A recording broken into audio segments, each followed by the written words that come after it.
I'm really delighted to be opening this panel today as part of the Connolly Festival. My name is Maeve McDade. I work across the British and Irish labour movements on decolonisation and imperialism, so I'm really delighted to be a part of this project and pretending that I'm part of the young people, but that's separate. We have three excellent activists here today who are speaking about youth, imperialism and revolution, and I think our future is safe in the hands of Gen Z. I think we can all agree with all of the emerging protests that are happening internationally. So speaking first, we'll have Tomás Sheehan. He's the General Secretary of the Connolly Youth Movement, and he's also an active member of the IW, the Independent Workers Union, and of CATU, the Tenants Union. So thank you for all of your work, Tomás. And after Tomás, we'll have Georgina from the YCL. She's flown in today from England. She's a background in politics, and now she's just been elected the youngest ever elected General Secretary of the YCL. So we're delighted to welcome you to Ireland for the first time, and congratulations on your post. And we'll finish with Matthew O'Brien, who is a student studying history, an activist and a member of the Dublin branch of the Communist Party of Ireland. And he's a regular contributor to the Socialist Voice, of which there are copies out the front. Please do grab one. And the chairperson of the CPI's Youth Committee. So I want you to give them a huge welcome today.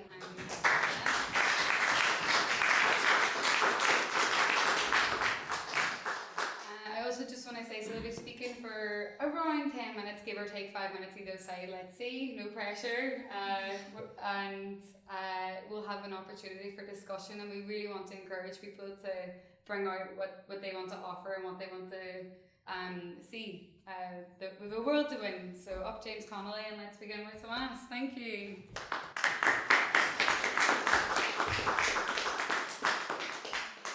Thanks, Maeve, and thanks for the invitation to speak and participate in the panel today. The panel discussion is on youth, imperialism and revolution, so that covers pretty much everything, I think. So I'm going to start just with imperialism and work from there and see where that goes, maybe. So, the current order of imperialism is in crisis. The same 10 or so countries, from an economic perspective, are the same economic powers that were the imperialist powers at the time of Lenin. Then they're still in the same position today. They haven't left anyone else into the club. But what we're seeing now is an economic deterioration in both output growth and rate of profitability. There hasn't really been a recovery since the 2008 crash.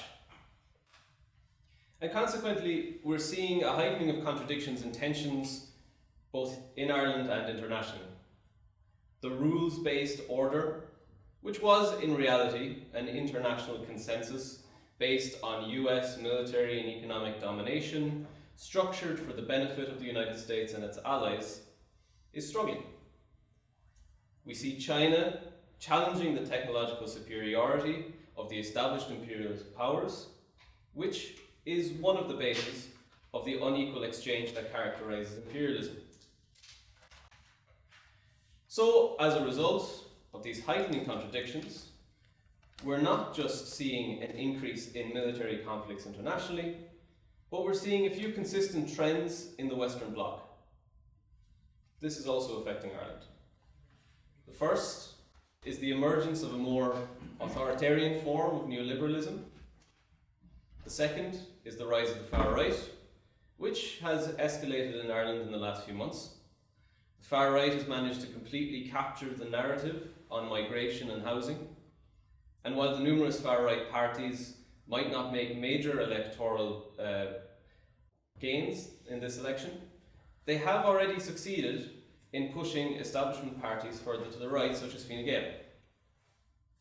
And finally, maybe most important for the youth, is we're seeing the rise of militarism.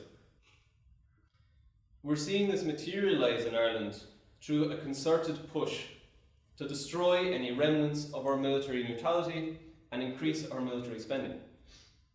Fine Gael, Fianna Fáil and the Greens are looking to remove the triple lock and any other barrier to EU military integration. So why is this important to the youth?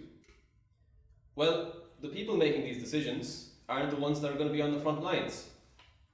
It'll be us, the young people. It'll be the working class youth that will suffer the most in the case of war. It was pretty telling at the government's Sheehan Consultative Forum last year that the only people of conscription age in the audience were the people that were disrupting the event. But, of course, it is a lie to say that Ireland is neutral.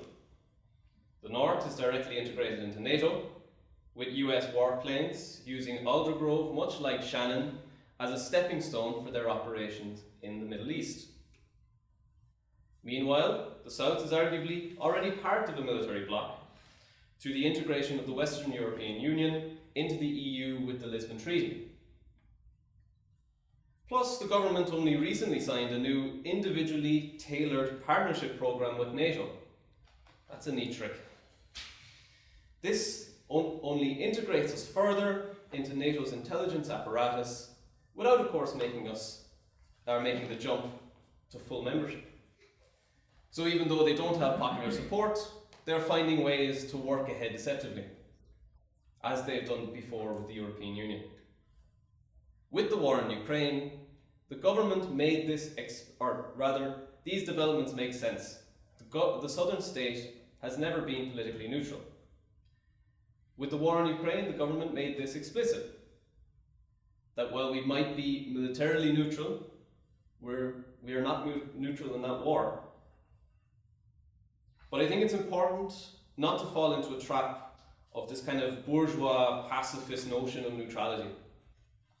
Ireland has no place in imperialist war or in imperialist military blocs, and any attempts at militarization in that direction should be opposed. But we're not looking for a neutral Ireland. What we should be looking for is an Ireland that is 100% behind the struggles of working people and oppressed people across the globe. But let's bring it back to the youth and the issues they're facing. There is still a great political apathy among the youth. This, I think, has an extra dimension in the North, where young people have grown up in the liminal post-Good Friday peace, where the promises made have never really materialised, and the institutions of the state have only really proven to consolidate sectarian division. And of course, with the impending doom of climate catastrophe, the youth of today possesses a certain dread that didn't exactly exist among older generations. Of course, there's also a milieu of other social issues facing the youth, from a coke epidemic to an increasing polarization, a political polarization along gender lines. But that being said, there are some brilliant embers of revolutionary potential within the youth. The ongoing genocide by the Israeli state in Palestine has been a massive politicizing factor.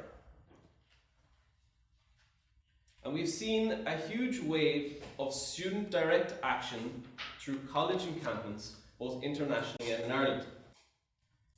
This is a brilliant initiative, especially in light of what appeared to be a largely complete disengagement post-COVID of the student population from student activity, whether it be political or not. From my experience in Cork and UCC and MTU, students weren't attending society events, whether it was political societies or non-political societies, whether that be because they can find everything they need online or if it's some form of alienation from the student community. But now, while we should be wary of any promises from these universities of task forces or working groups, these certainly seem like attempts by the universities to slow down any momentum.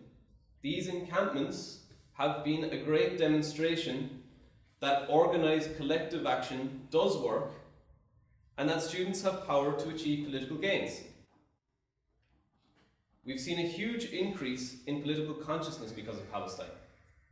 Young people aren't just arguing for peace or a ceasefire.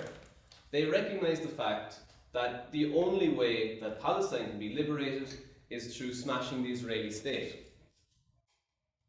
They are seeing through the complicity of the European Union and are beginning to question if the EU were ever really the good guys to begin with.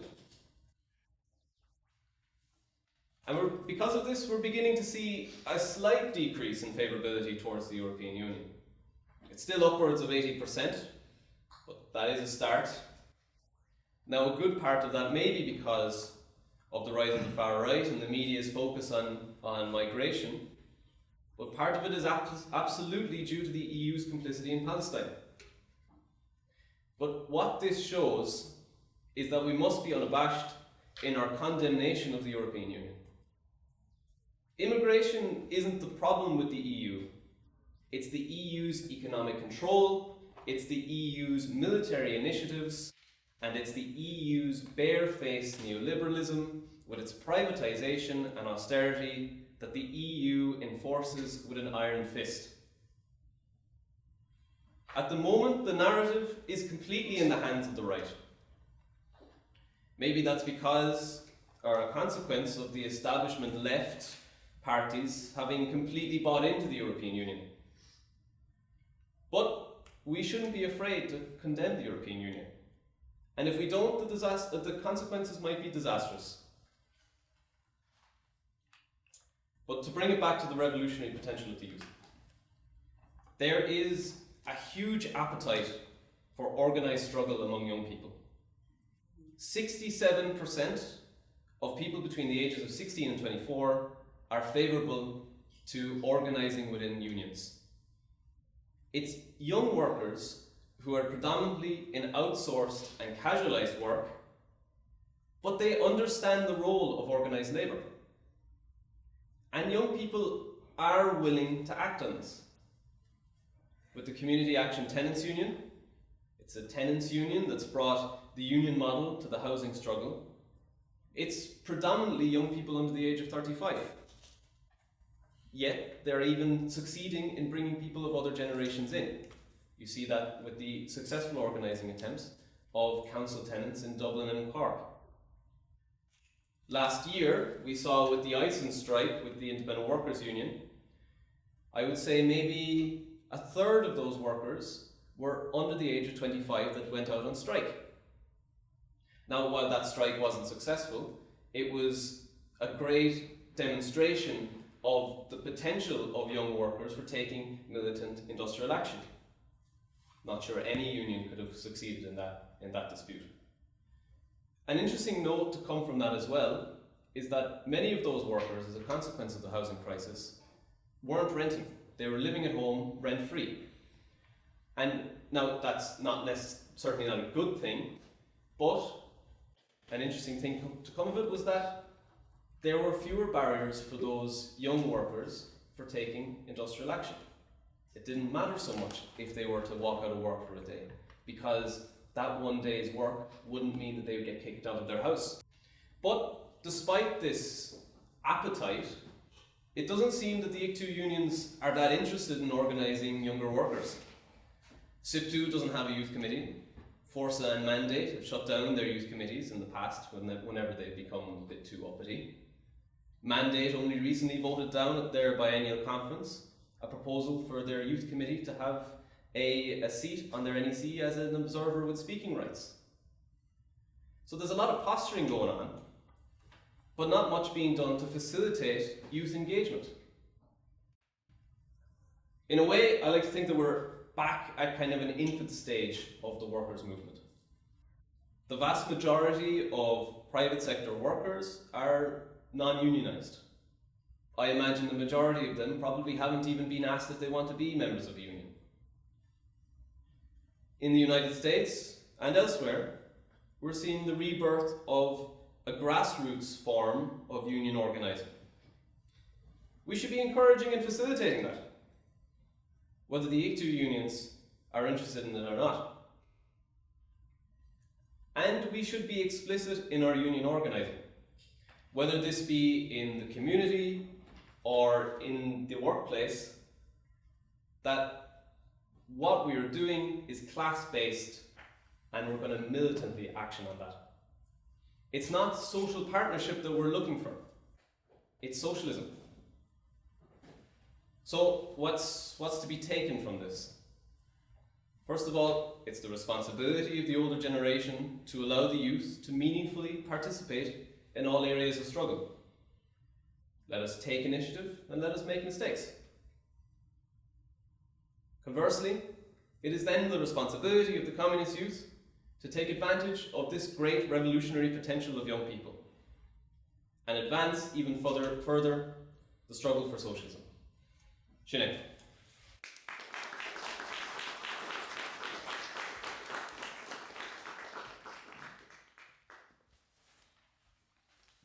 So thank you all for having me here today, obviously to talk about youth imperialism and revolution. And it's a really important topic for young communists in Britain to consider and discuss and organise around, as we are still one of the biggest imperialist powers in the world. Anything that we do to dismantle that Britain as an imperialist power is not only a contribution to ourselves, but it's also a contribution to the international liberation and socialist movements. So it's highly important that communists in Britain do talk about it. So the British ruling class, it's largely comprised of those who own and control big financial companies, and then three of them major non-financial monopolies. And it's quite a small group of finance capitalists. They love the City of London. We have one of the lowest corporation taxes in Europe. And they largely dictate our key domestic and foreign policies. And they also, are in cahoots with our government. Rishi Sunak, our Prime Minister, he is married to the daughter of a billionaire who owns TNC. They used to have shares in it. They also have power over who can be in the House of Lords, and it's many of their friends. There's recently been a big scandal where they gave COVID contracts that were faulty to their friends in the House of Lords. So we know that imperialism is characterised by monopolisation, colonial, neo-colonial, super-exploitation, inter-imperialist rivalry and war. And it's characterised by uneven development. So today we still see large parts of Africa and South America behind on economic and social development, thanks to Western imperialism. Britain is still involved in ruthlessly plundering the natural resources, exploiting their workers and plunging them into debt bondage. It's really interesting in Britain that we are involved in that, and yet our government often refers to China as like this big enemy, that they plunge a lot of African states into debt bondage, when actually China has very forgiving policies, and we are completely ruthless in the way that we approach developing countries. And yeah, so these relations are understood in terms of global institutions being in control, namely NATO, the EU, IMF, and they are Western power, and they are an enemy to all popular democratic movements. And it is our role in Britain to dismantle our involvement in these. We've obviously left the EU, but we've still got a lot of work to do on all other fronts, and also trying to avoid re-entering the single market. We've left the EU in name, but we're still heavily involved. So the determination of imperialist powers for control and dominance over market and resources has led to an ever more reckless drive for war. In Britain, our media heavily supports the war in Ukraine still. We support, our media supports aggression against China. Yet repressive regimes, foreign occupations are also shamelessly sponsored to benefit the British ruling class. These policies kill hundreds of thousands and create even more refugees. And yet Britain adopts a hostile environment where we send boats in the English Channel back. We let people drown in the English Channel. Because it suits British ruling class's needs and their interests. We're seeing the rise of the far right and just general racist rhetoric due to the hostile environment. And it supports the government, the Tory government, was trying to, as they grasp for power there in the recent elections. They didn't do too well. But yeah, so these imperialist interventions, they serve the interests of the British and Western monopoly capitalists. And they also promote the geopolitical strategy of US-led NATO. Britain is America's lapdog. We do anything they say. We don't want to anger them in any way. So we fall in line. And it's really dangerous. We're one of the only states, there's only 9 states in the world that have nuclear weapons, and Britain is one of them. And that's why peace work is a priority for young communists in Britain. But we've also got to acknowledge that imperialist policy that our government adopts is tied to the worsening conditions of the British working class. So this is just one example amongst many, but nearly a third of children in Britain today live in poverty. 25% of children go to school hungry. We don't have free school meals. It's also quite hard to get free school meals. We are slashing benefits. Many families, they live in food poverty. We also see the rise of heat banks, food banks but for temperature, because people can't afford to heat their homes. So the actual conditions of the working class are getting worse and worse with the cost of living or cost of profits crisis. And the Tories, they say we've got no money, to feed your children. We've got no money to heat your homes, and yet we're spending billions on defence. We're spending billions on our nuclear weapons, and we're spending billions on war around the world. And it's all to keep the City of London as one of the world's leading financial centres. And the Labour Party doesn't really offer an alternative. We saw in the local elections that although Tories lost loads of seats, Labour didn't necessarily gain them. So we're actually seeing that a lot of people, they want an alternative, and Labour isn't that alternative. So like I said, engaging in the overthrow of capitalism in Britain, it's a national necessity for our working class. People are dying, from poverty in Britain. But it's also a profoundly internationalist responsibility. But we know that we've got to build this through mass power of the working class. We know from experiences around the world that getting mass support for progressive and revolutionary change is vital. And it's particularly vital in Britain because people are so depoliticised, they're disempowered, they're disengaged. And it's largely because our education system teaches us that we have no power. We're only told we only vote once every 5 years. Then we have no other say in anything that dictates our lives. So it's really important for the Communist Party of Britain as well, that we empower people and that we get them not only to vote in elections, but also to do politics beyond the ballot box. Many people, in Britain, they don't really know that voting isn't the only political action that you can take.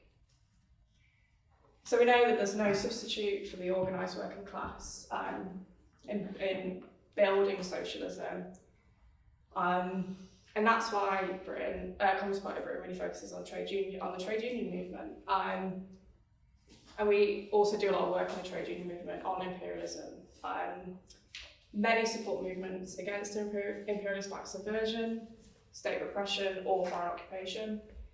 There's a lot of solidarity groups that work in trade unions. So I'm a member of Cuba Solidarity Campaign. We're currently raising money for medical aid for Cuba.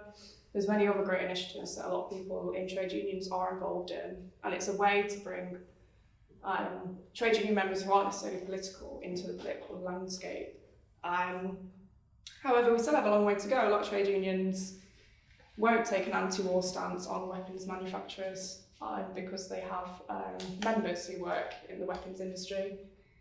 It's a key example of how trade unions can raise the trade union consciousness of workers, but they don't necessarily raise the political consciousness. And that is the work that communists in Britain today really have to work on. And then just to bring it back to the youth, like we said, been massive mobilisations in Britain for Palestine. It's being led by young people. We have student encampments, there's many fundraisers and other activities. This is a politicising moment. Also the fact that the Labour Party doesn't offer an alternative is drawing more young people into more radical socialist politics. But young people aren't really in contact with the labour movement in Britain, and that's a really big issue. It's the same, it seems, as in Ireland, is that we don't have much contact and that we really need to bridge the gap. Palestine is a massive moment to do so. trade union, it is, like, Palestine is a trade union issue. And like, trade unions really need to pay particular awareness towards young people and be actively recruiting young people. There's a good snippet from Comrade in Cuba, Marx P. Lenin Valdez. He says that socialism and youth are alike. Both are social constructs with strong historical determinations, which speak to us of transit. Past that must be necessarily traced in the construction of that other that both will be tomorrow. Qualitatively different, preferably higher. So what she means is that socialism and youth are moving towards something greater. They both have this massive contradiction, struggle, rupture, flow, and that the movement needs young people to reconstruct the future. Capitalism is changing, and we need to change with it. We need young people's creative capacities. We see this, the big example of this is social media, and the way that is now weaponized against us. So I'll leave it there. Thank you for letting me speak.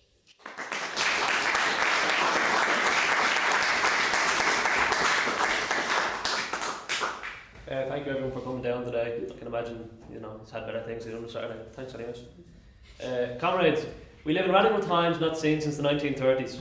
The right is on the rise again all through Europe with parties like the Brothers of Italy, the Swedish Democrats, Alternative for Germany and many more.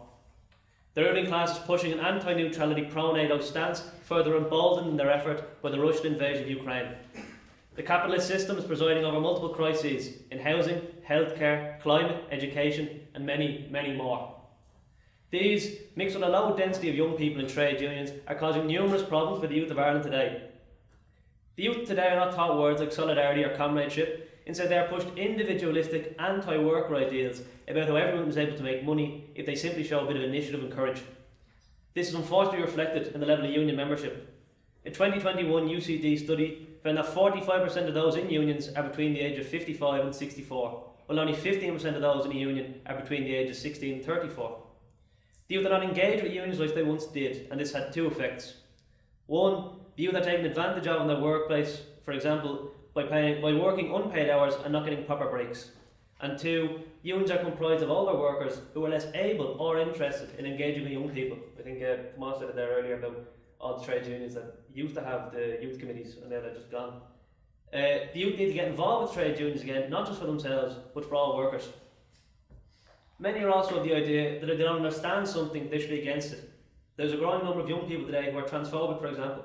Does this come from years of meticulous research and looking at what various experts say in the matter? No. Instead, they simply don't understand it and are therefore hostile to it. This is not simply the fault of the youth, however, as the media constantly bring up the idea, like the trans debate. That is the idea that trans people have to debate their right to exist every day. These things should not be debated because they are natural facts of life. Imagine if Piers Morgan had a gravity debate between Isaac Newton and someone thought us all woke. It's ridiculous. The working class youth of Ireland are rightfully angry at the capitalist system also. That is driving them out of this country in their thousands. However, their anger should not lead them into far-right organisations, as these organisations do not serve the working class. They serve financial capital, and they always have. For example, if we look at the policy section of the website of one of the biggest far-right parties in Ireland, the Irish Freedom Party, we see what their true intentions are.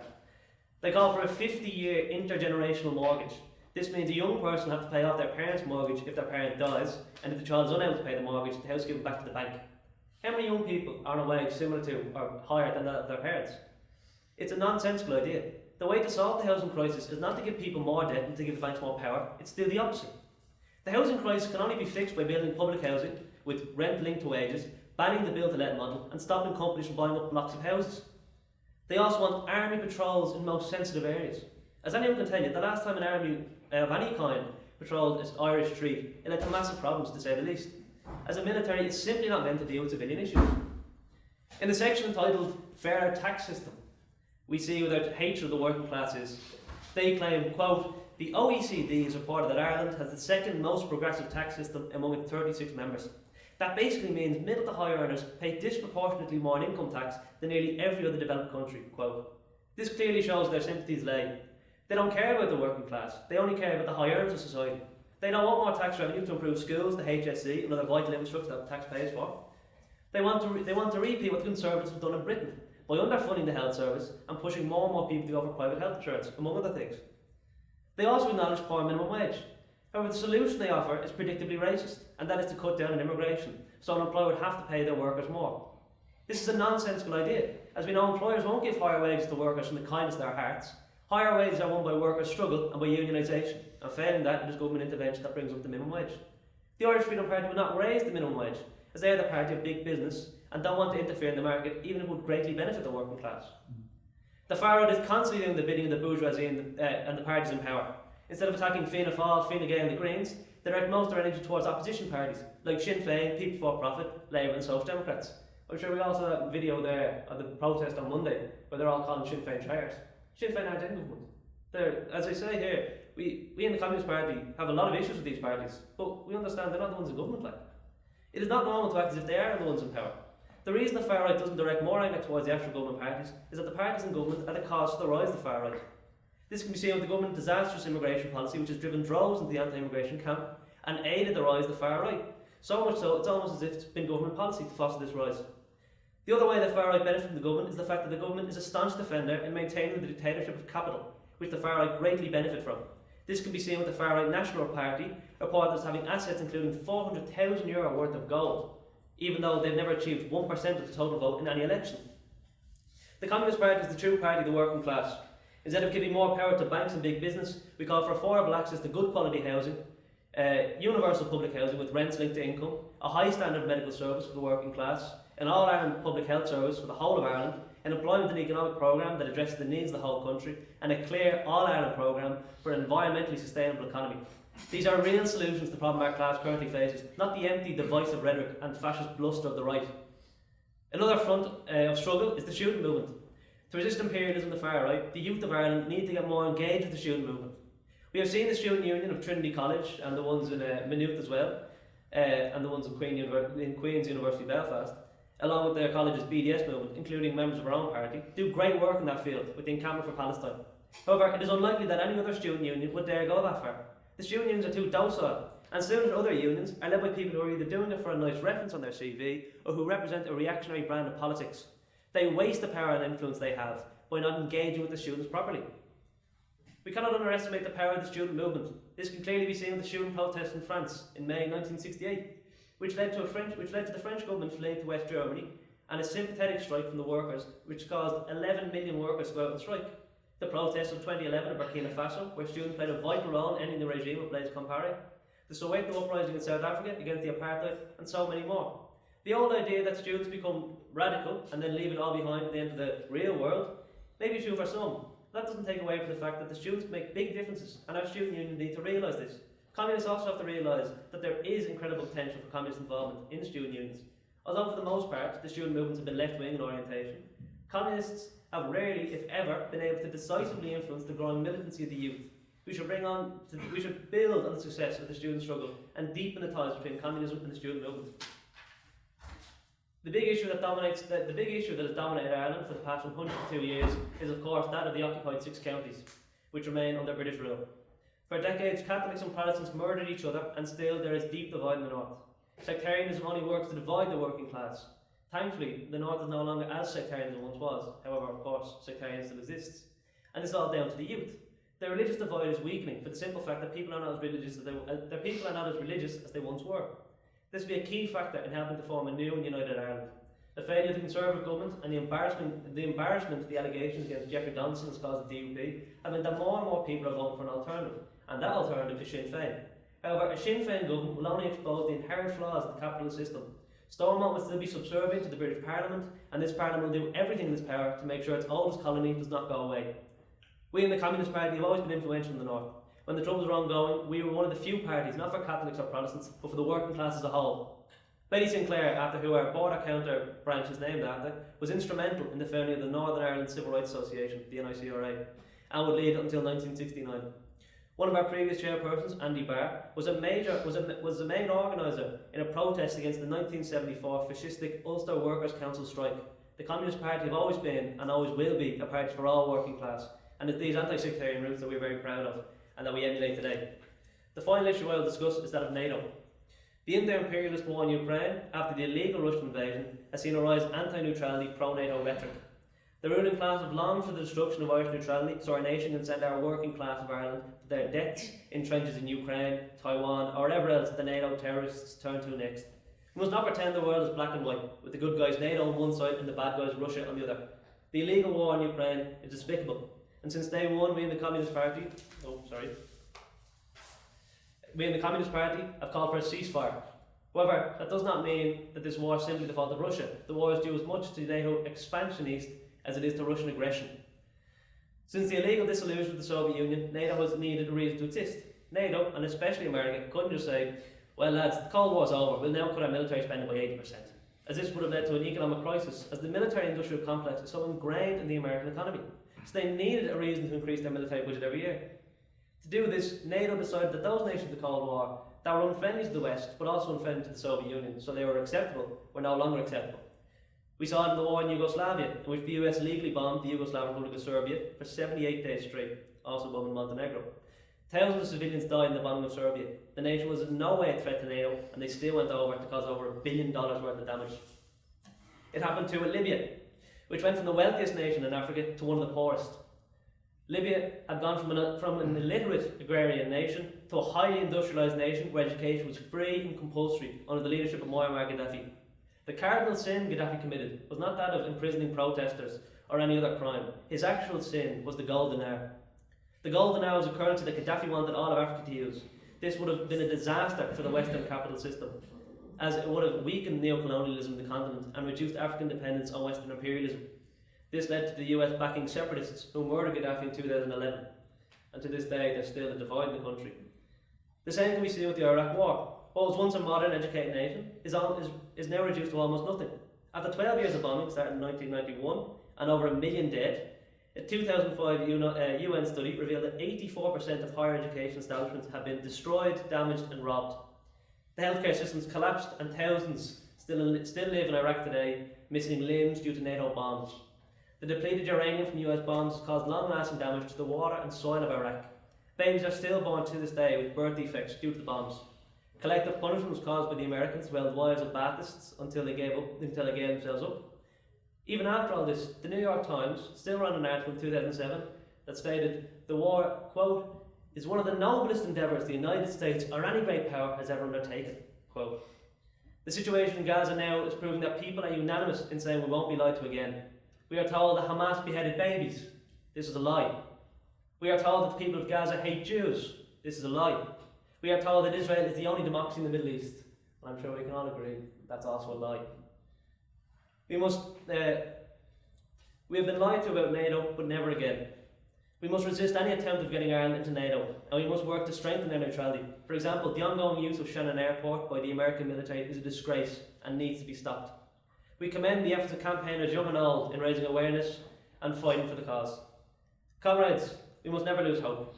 I understand that protesting and seeing no real change may be disheartening. However, it is clear our movement is growing. In London, our comrades in Britain saw a 24.2% increase in votes this year than they did in the 2021 election. The Communist Party of Austria now has representatives in Salzburg and Syria. And the Workers' Party of Belgium saw a result in 2019 that saw it return with the third most seats in any party in Belgium.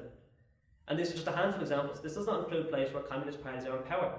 In Cuba, Vietnam, China and many other nations, the communist parties are in government in some shape or form. It is understandable that some see this movement as doomed to failure.